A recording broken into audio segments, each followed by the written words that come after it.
ఆంధ్రప్రదేశ్లో ఎలక్షన్స్ ఉన్నాయి నెల రోజుల్లో.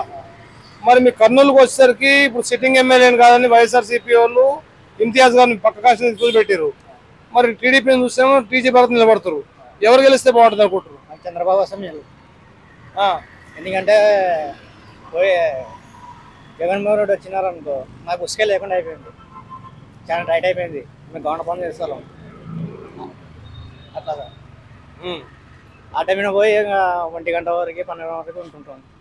ఉసుక మనకు ప్రాబ్లం ఉంటాయి అంతే సార్. మరి మీ కర్నూలుకు వచ్చేసరికి ఎవరు గెలిస్తే బాగుంటుంది ఈసారి? నాకు టీడీపీ వస్తేనే ఎక్కడైనా కానీ టీడీపీ వస్తే బాగుంది. గతంలో చంద్రబాబు నాయుడు పాలన చూసారు, ఇప్పుడు జగన్మోహన్ రెడ్డి పాలన చూస్తారు కదా, అంటే దానికి తేడా ఏం చూస్తారు మీరు అసలు? అంటే చంద్రబాబు ఉన్నప్పుడు మనకి ఉసుక బాగుండే, పనులు బాగా జరుగుతుండే.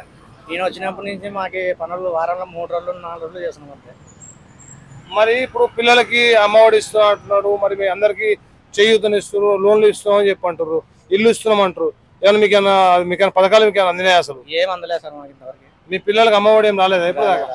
ఏమట్లా ఇస్తామని చెప్పినారే? ఇస్తా అంటున్నారు కానీ ఏమో ఇంతవరకు మేము తీసుకున్నారు, కొంతమంది తీసుకున్నారు కానీ మేము తీసుకోలే. మీకు రాలే అంటారు? అడిగిరా మరి ఎవరన్నా ఇప్పుడు దాకా? అడిగినాం సార్. ఏమంటారు మరి? ఏమంటే ఇంకా పిల్లలకి ఆధార్ కార్డు లేవు, అవి లేవు అని చెప్పి